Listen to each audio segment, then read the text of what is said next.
शिव महापुराण में वर्णन आता है कि श्री शिवाय नमस्तुभ्यम जो 11 बार उच्चारण करता है, 11 बार उच्चारण करना मतलब किसी को गुस्सा आ गया, क्रोध आ गया, कोई चिड़चिड़ा हो गया और तुम हाथ जोड़ जोड़ कर उसको 11 बार प्रणाम कर रहे हो, प्रणाम करती हूँ आपको, नमन करती हूँ आपको, दंडवत करती हूँ आपको, क्षमा करिएगा, प्रणाम करती हूँ आपको।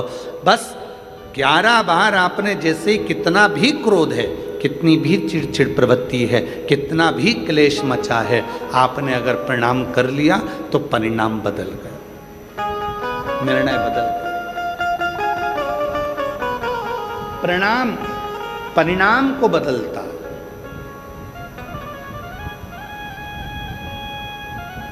महादेव नमन चरणों में स्वीकार कीजिए, सबका किया है मेरा भी उद्धार कीजिए, उद्धार कीजिए। कई लोग कहते हैं गुरुजी आप इस लाइन को बोलो पर आप सबसे बुलवाते हैं, उसका कारण क्या है? हमने कहा कि शिव महापुराण की कथा केवल कथा नहीं है, शिव महापुराण की कथा में आप अपने पिता से बात करने के लिए आए हो और यहाँ आया हुआ एक एक जीजी, एक एक जीजा, एक एक बेटी, एक एक बेटा, मेरी एक एक बहन, एक एक माता, बुजुर्ग पिता जब इस लाइन को बोलते हैं, उनके मुख से जब ये लाइन निकलती है कि सबका किया है मेरा भी उद्धार कीजिए, तो आपकी वाणी उस शिव को लगती है और शिव आप पर करुणा करना प्रारंभ कर देते हैं, आप पर कृपा करना प्रारंभ।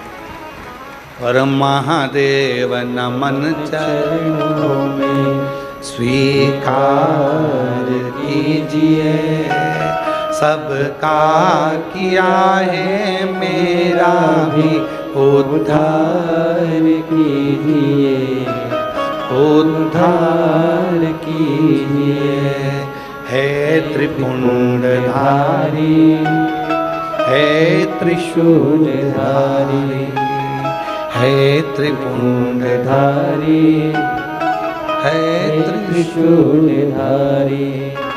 भगवान परिणाम बदलने के लिए बैठे, हमको उत्तर नहीं देना। राम जी किसको मानते हैं? कौन से देवता हैं जिसकी पूजन राम जी करते हैं? उत्तर तो जल्दी से, शिव जी। भगवान कृष्ण किसकी पूजन करते हैं? शिव जी की। राम जी भगवान शंकर की पूजन कर रहे हैं, कृष्ण भगवान शंकर की पूजन कर रहे हैं। जब आप लोगों ने श्रीमद् भागवत कथा बहुत सुनी होगी, आपके क्षेत्र में होती भी रहती है, आप लोग जाते भी रहते हैं, टीवी पर भी सुनते रहते हैं। भागवत जी में आपने सुना होगा शिशुपाल ने भगवान कृष्ण को गालियां दी, गाली पर गाली दी, एक गाली, दो गाली, तीन गाली, वो बकता गया, गाली पर गाली देता गया। और भगवान कृष्ण मुस्कुरा रहे थे। किसी ने भगवान कृष्ण से कहा तुमको इतनी गालियां दी जा रही है, शिशुपाल तुमको गाली पर गाली दे रहा है और तुम मुस्कुरा रहे, कुछ बोल नहीं रहे। भगवान कृष्ण कहने लगे कि मैंने उपमन्यु के मुख से सुना है, शिव का भक्त पलटकर जवाब ना दे, उसका जवाब शिव देता है। शिव का भक्त पलटकर जवाब ना दे, उसका जवाब शिव देता है। तो भगवान कृष्ण कहते हैं मैं शिव का भक्त हूं, मैं पलटकर जवाब नहीं दूंगा, जवाब तो महादेव देंगे। एक गाली हुई शिशुपाल की, दो गाली हुई, धीरे धीरे करते 80 गाली हो गई, बकता रहा, बकता रहा, गाली देता रहा, 90 गाली हो गई और 99 गाली हो गई और आखिरी में 99 गाली पूरी होते से ही 100वीं गाली जैसी पूरी हुई और भगवान कृष्ण के हाथ में सुदर्शन चक्र आ गया। भगवान कृष्ण ने सुदर्शन चक्र को बुलाया नहीं था,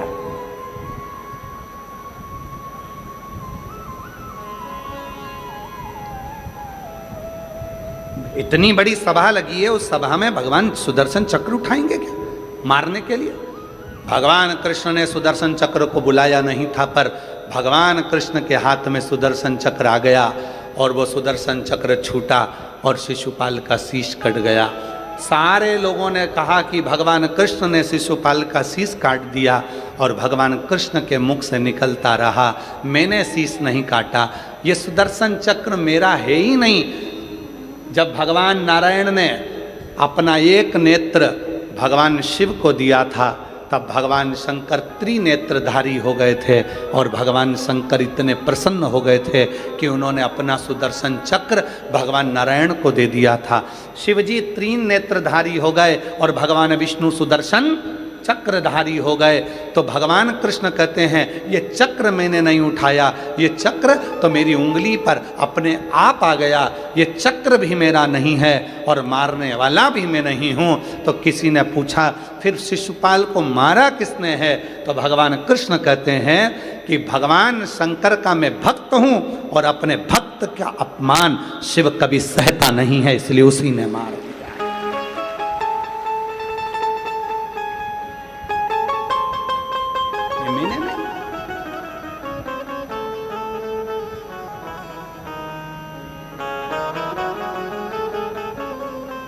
शिव का सच्चा जो भक्त होता है ना, वो जवाब देना नहीं जानता। हो गया। कितनी सुंदर बात कही है। भटिंडा वाले तो सुन ही रहे हैं, साथ में जितने लोग आस्था चैनल पर कथा सुन रहे हैं, जितने फेसबुक यूट्यूब पर कथा सुन रहे हैं, जितने लोग लाइव कथा सुन रहे हैं देश विदेश में बैठकर, शिव पुराण की आज की ये बात अपने भीतर उतार कर रखना। जिस व्यक्ति को उन्नति की सीढ़ी पर चढ़ना है, जिस व्यक्ति को आगे बढ़ना है, जिस व्यक्ति को खूब तरक्की करना है, उसको तीन चीज़ों का स्मरण रखना है। उसको तीन चीज़ें अपनी बुद्धि में रखना है। पहला, पीठ पीछे किसी की बुराई मत करो। क्यों?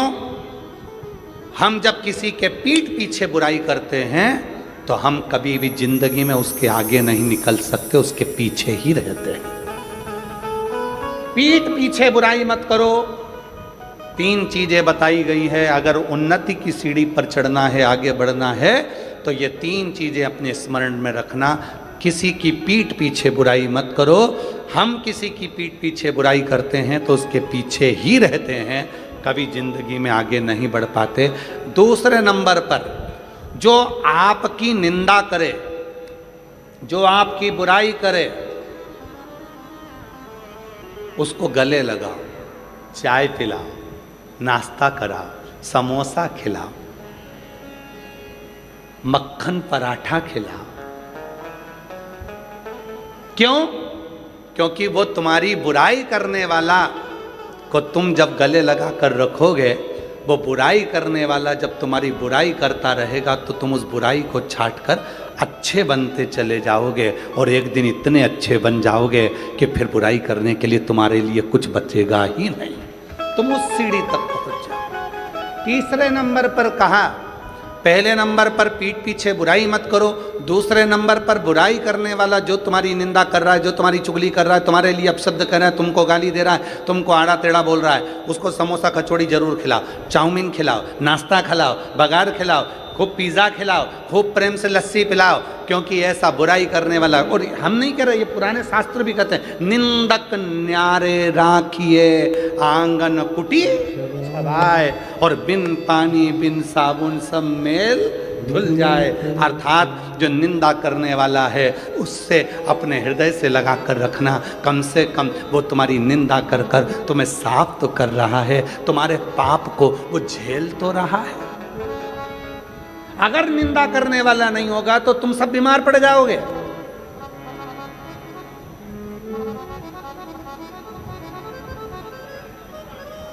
हमारा सासुओं से निवेदन है, अगर तुम्हें अपनी कमर सही रखना है, घुटने सही रखना है, शरीर सही रखना है, तो तुम बहू की चुगली और निंदा करना, बुराई करना बंद कर दो, तुम 50% अच्छी हो जाओगी।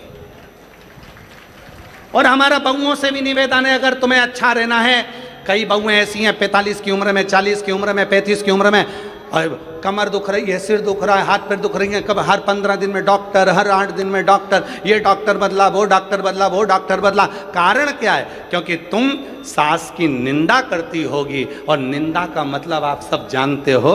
शिव महापुराण में वर्णन आता है, निंदा की एक कथा आती है, बड़ी सुंदर कथा है, आप सुनिएगा, फिर आप याद करिएगा कि सियोर वाला बाबा गलत तो नहीं बोल दिया। एक कथा आती है, एक संत का झोपड़ा था, संत की कुटिया थी। राजा जंगल में गया, वन में गया,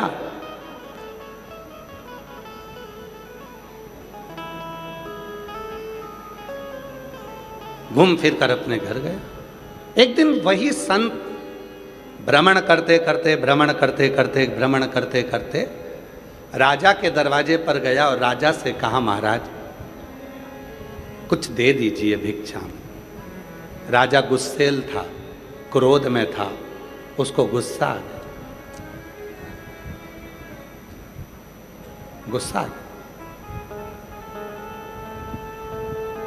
और गुस्सा आया तो उसने गुस्से में आकर, घोड़े की लीद पड़ी थी, वो लीद उठाकर उसने संत के कटोरे में डाल दी। संत ने वो लीद को ले जाकर अपनी कुटिया के पीछे डाल दी, कुटिया के। राजा भ्रमण करते हुए जंगल में आया, रात्रि का समय था, भटक गया।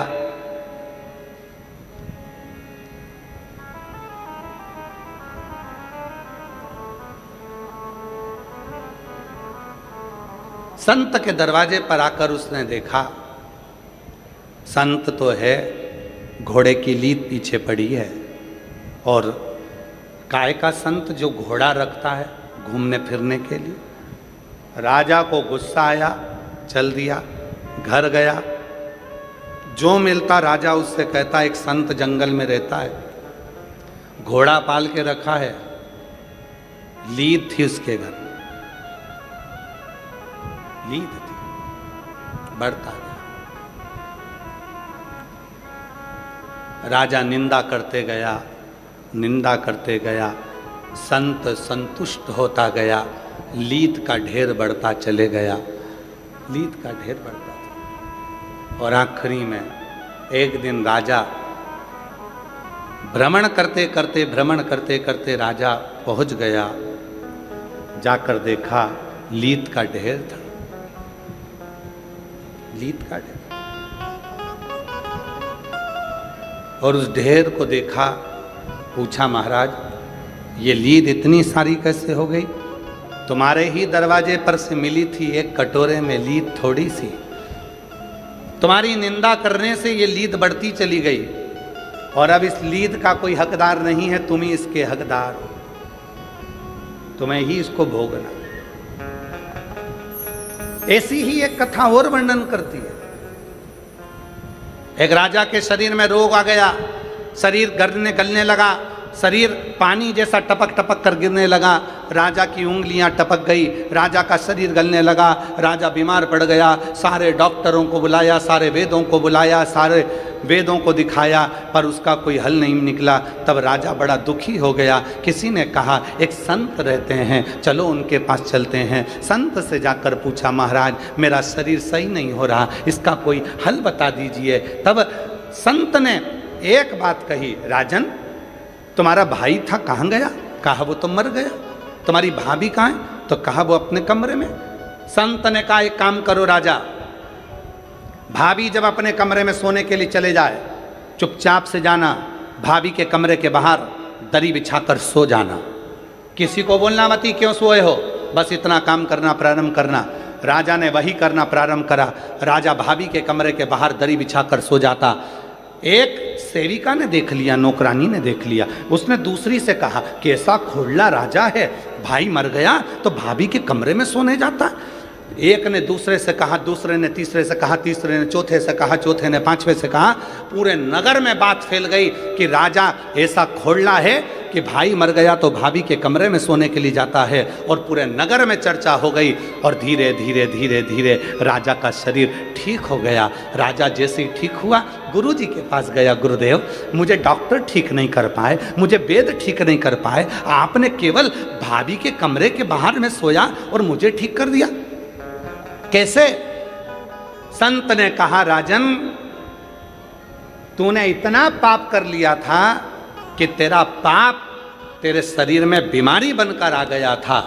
उस पाप को समाप्त करने के लिए मैंने तेरी निंदा करवाना प्रारंभ कर दी। जब तू भाभी के कमरे के बाहर सोता था, लोग तेरी बुराई करते थे, तुझे कोसते थे, गाली देते थे, अपशब्द कहते थे, निंदा करते थे, बुराई करते थे। राजन जितने लोगों ने तेरी निंदा करी, तेरा पाप उनके खाते में चले गया और उनका जो पुण्य था वो तेरे खाते में आ गया। इसीलिए निवेदन है, शिव महापुराण के ये 3 सूत्र अपने भीतर उतार कर रखिएगा, जो भगवान शंकर नंदन मन में माता पार्वती जी से कहते हैं, सुनो पार्वती जी, पहला पीठ पीछे बुराई मत करना। पीछे बुराई करने वाला हमेशा पीठ के पीछे ही रह जाता है और आगे वाला आगे निकलता चले जाता है। दूसरे नंबर का, कोई निंदा करे, बुराई करे, तुम्हें गाली दे, तुम्हें अपशब्द कहे, तुम्हें ताना दे, दिन रात तुम्हें कोसे, तुम उसका जवाब मत दो। तुम उसको गले लगाकर उसको समोसा खिलाओ, कचौड़ी खिलाओ, लस्सी पिलाओ, भोजन कराओ, मखान पराठे खिलाओ, उसको बेहतरीन बेहतरीन भोजन कराओ, जलेबी खिलाओ, उसको इमरती खिलाओ, उसको पकवान खिलाओ। क्यों?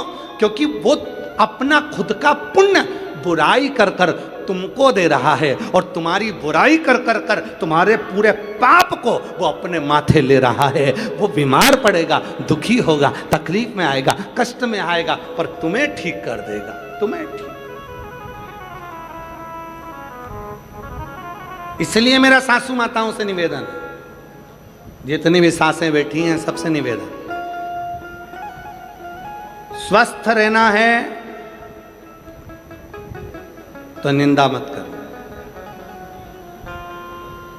बहू की निंदा करी तो बहू का पाप तुम्हारे माथे पर, और तुमने जितनी माला जपी उसका पूरा पुण्य बहू के पास। इसलिए याद रखना, एकदम शांत। तुम किसी घर में देखना, बहुएं तो दिन भर बीमार रहती हैं और सास एकदम चकाचक डेंटिंग पेंटिंग करके, बेहतरीन लाइन खींच के, डब्बा भर के, और पार्लर में जाके धागे से वो एकदम मस्त रहती, उन्हें कोई बात नहीं। अब कई बहुएं कहती हैं, बताओ मेरी तो कमर दुख रही है, मेरा पाँव दुख रहा है, मेरा हाथ दुख रहा है, मेरा ये दुख रहा है, मेरा वो दुख रहा है, और बहुएं कह रही हैं मेरा शरीर ये दुख रहा है। और सास, क्यों मम्मी 15 लोग आ रहे हैं तो क्या हुआ, मैं हूं ना, खाना बना लूंगी, तू तो रहने दे, तू जा, तेरा बच्चे संभाल तू तो। और बुढ़िया माँ ने खाना माना बना के तैयार, और बहू क्यों? क्योंकि बहू इतनी सास की बुराई करती है, सास की बुराई करते करते बहू सास की सारी बीमारी को खुद ले लेती है, और अपना जितना पुण्य है वो सास को दे देती है। इसलिए याद रखना, ये ट्रांसफर बहुत ध्यान देने वाला है, बहुत ध्यान। कई लोग हमसे कहते हैं, बाबा जी आपकी इतनी बुराई करते हैं लोग बाग, हमने सोशल मीडिया पर देखा आपको गाली देते रहते हैं, कोई कहता है ऐसा, कोई कहता है वैसा। हम उनसे एक ही बात कहते हैं, उनको कहने दो, हो सकता है हमारे कमर में कभी दर्द आएगा, हाथ पैर में दर्द आएगा, तो हमारा पूरा जितना भी दर्द है, दुख है, तकलीफ है, वो सब बुराई करने वाले ले लेंगे। और उन्होंने ज़िंदगी में कभी भूखे को भोजन, प्यासे को पानी पिलाया होगा, उसका पुण्य हमारे खाते में आता चले जाएगा। तुम कहने दो, आग लगे बस्ती में, जम के बोलो, आग लगे बस्ती में, क्या किसको रोइए, एकदम मस्त। जितना लोग बुराई करें, तुम उतनी जोरदार खजूर वाली चोटी बना के जाओ, उतनी जोर बेहतर खजूर वाली चोटी।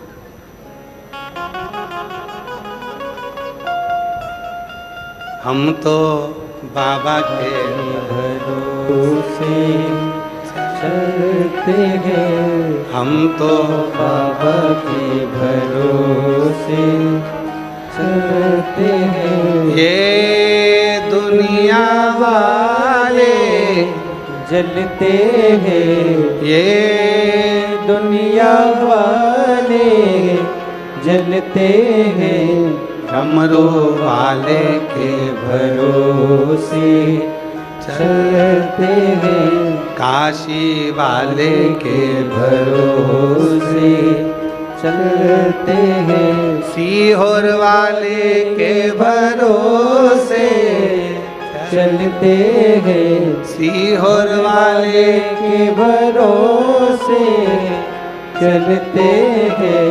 हम तो बाबा के भरोसे चलते हैं। हम तो बाबा के भरोसे चलते हैं। 3 सूत्र हैं। पहला, पीठ पीछे बुराई मत करो। दूसरा, बुराई करने वाला आपकी कोई बुराई कर रहा है, दूसरे की बुराई करने वाले को गले नहीं लगाना, अपनी बुराई अगर कोई कर रहा है तो उसको गले लगा। तीसरा, गरीब और अमीर दोनों के भेद को मिटाओ। कुर्सी मिले, पद मिले, प्रतिष्ठा मिले, यश मिले, सबके लिए तत्पर रहो। सबसे सबके प्रति समान, सबके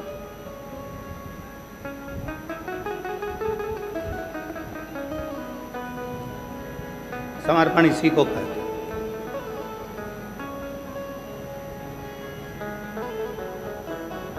समर्पण का भाव इसी को कहते हैं।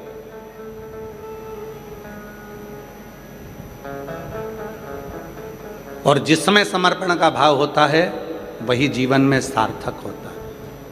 कुर्सी मिले, पद मिले, प्रतिष्ठा मिले, पर आपका समर्पण सबके प्रति, गरीब है, अमीर है, सबके प्रति। अभी हम कल की बात, हम परसों की बात है, परसों हम पदमजीत सिंह जी से जब वो घर हम पहुँचे तो पदमजीत सिंह जी हमको नीचे मिले, तो हमने कहा कि आप अभी आ गए हैं कथा में से? हाँ। अब शाम को सबसे मिलने के लिए, किसी को कोई कष्ट तो नहीं है, किसी को कोई परेशानी तो नहीं है, सबके पास जाए। हमने कहा पापा भी तो जाते हैं अमरजीत सिंह जी? कहने लगे वो भी जाते हैं, हम भी जाते हैं।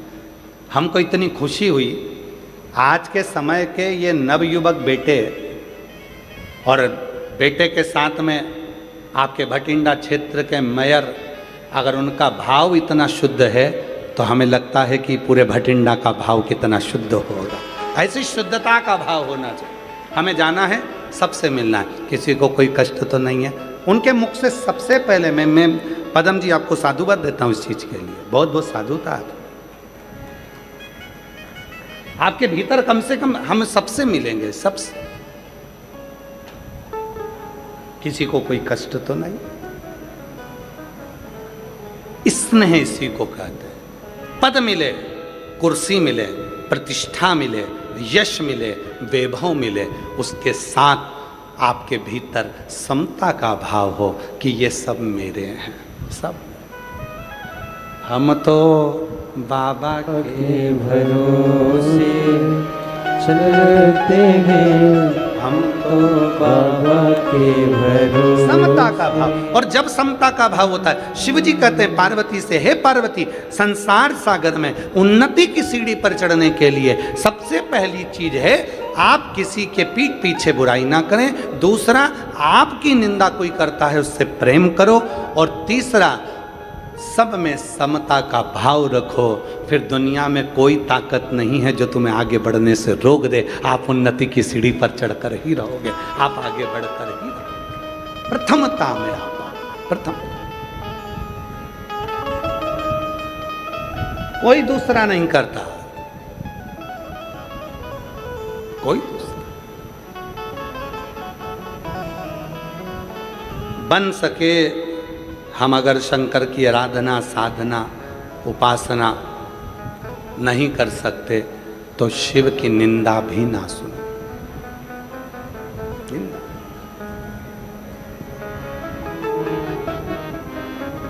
ईमानदारी से बोलना रे सब, जितनी मेरी भटिंडा की जीजियाँ बैठी हैं, जितने मेरे जीजा बैठे हैं, जितनी बेटियाँ बैठी हैं, जितने बेटा बैठे हैं, जितने बुजुर्ग माँ बाप बैठे हैं, और जहाँ जहाँ से तुम आए हो, जम्मू, हिमाचल, उत्तरांचल, हरियाणा, राजस्थान और भी ना जाने कहाँ कहाँ से तुम सब आए हो, ईमानदारी से बोलना। वृंदावन गए हो, अयोध्या गए हो, काशी गए हो, वैष्णो देवी गए हो, या ज्वाला देवी गए हो, या आसपास के जितने भी तीर्थ है वहाँ गए हो, मंदिर में दर्शन करते समय दिल ज़्यादा लगता है कि मोबाइल ज़्यादा लगता है? सत्य बोलना, क्या ज़्यादा लगता है? मोबाइल। मंदिर में जाते सही तुम्हारा दिल तो भगवान से जुड़ा नहीं, सबसे पहले मोबाइल, सबसे पहले मोबाइल निकला। बजना क्या थी? मंदिर की घंटी। बजा क्या रहे हो? मोबाइल की घंटी। क्यों? उनको लाइव दिखाऊंगी मैं किस मंदिर में हूं। मंदिर की घंटी बजाना थी, मोबाइल की बजा रही है, मोबाइल की। पति ने फोन उठा कर कहा, वो उठा ही नहीं था। बोल कहाँ है? मंदिर में है। लो मैंने दर्शन करो तो तुम कहा जल्दी दर्शन करो। ओ बेचारा दिखा,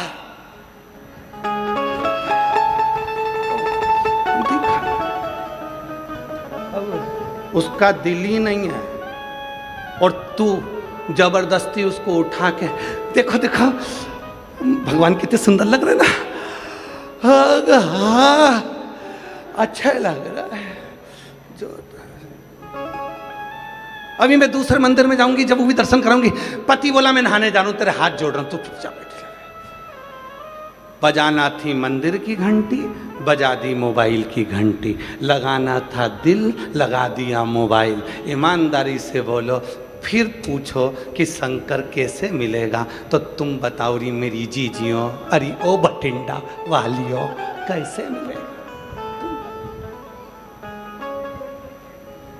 ना जी भर के देखा, ना कोई बात की, बड़ी आरज़ू थी मुलाकात की। जब पहली बार मिलने की उत्सुकता होती है, उमंगता होती है, जब मिलन की उत्सुकता होती है, तो फिर कोई दूसरा नहीं देखता, बस उनके पास जाऊं, 2 मिनट बैठ के बात करूं। जब पहला संबंध पक्का होता है, संबंध पक्का होता है, लड़की लड़के को देखती है, लड़का लड़की को देखता है, तो मन में सोचते हैं कि 2 मिनट बैठ के बात तो करें, आखिर इनके हृदय में क्या चल रहा है, उनके हृदय में क्या चल रहा है। बातचीत चालू होती है, एक दूसरे से बातचीत होती है। कभी कभी वो बातचीत इतनी हो जाती है कि रात को 3-3 बजे तक बातचीत होती है। 3-3 बजे तक बातचीत होते होते तब बातचीत हो जाती है कि फिर शादी भी हो जाती है। शादी होने के बाद फिर क्या होता है? जो रात को 3 बजे तक बात करते थे, वो 15 मिनट बात नहीं करते।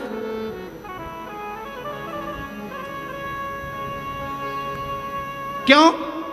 मोबाइल लगाया, दिल नहीं लगा पाया। दिल लगा लेता और मोबाइल नहीं भी लगाता तो वो अजर और अमर चलता रहता, जीवन भर चलता रहता। वो दिल नहीं लगा।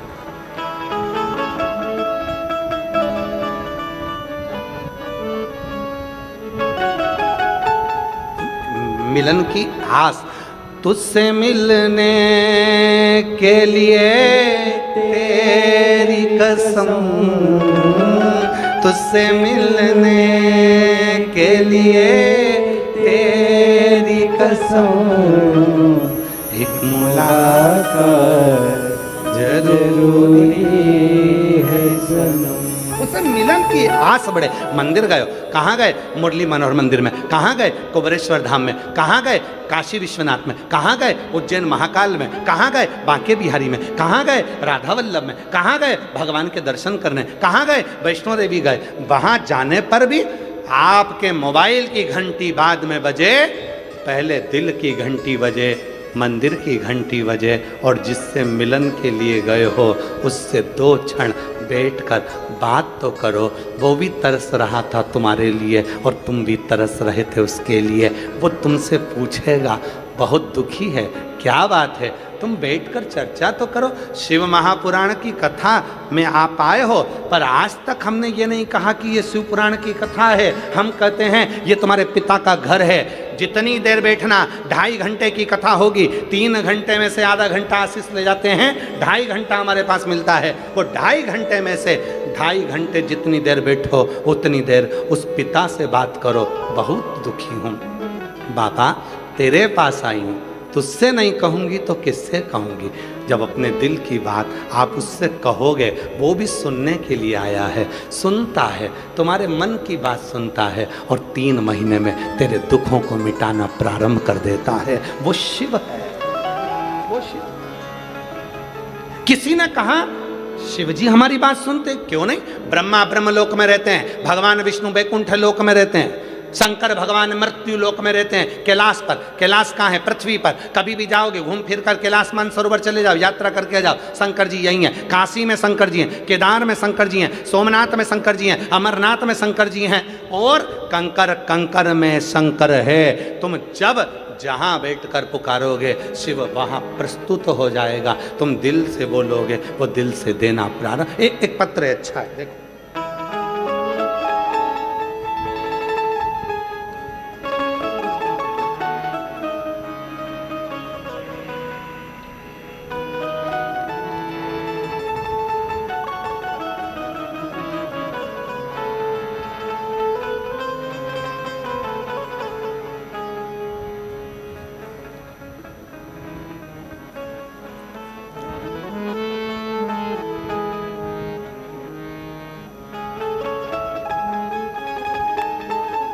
मैं भतेरी देवी भगत राम भट्टी, बासी सिरसा, हरियाणा की निवासी हूँ। मेरी लड़की ने MBBS की डिग्री 2023 में कर ली थी। आगे कहीं बैठी हों, भतेरी देवी भगत राम भट्टी, बासी सिरसा, हरियाणा की निवासी हूँ। मेरी लड़की ने कहीं बैठी हों तो आ सकती हैं। MBBS की डिग्री 2023 में कर ली थी। आगे 2 साल से MD के लिए तैयारी कर रही थी, लेकिन हर बार रह जाती थी। मैंने 2 कथा सिरसा में सुनी, तीसरी बार मैं भटिंडा की कथा में सुनने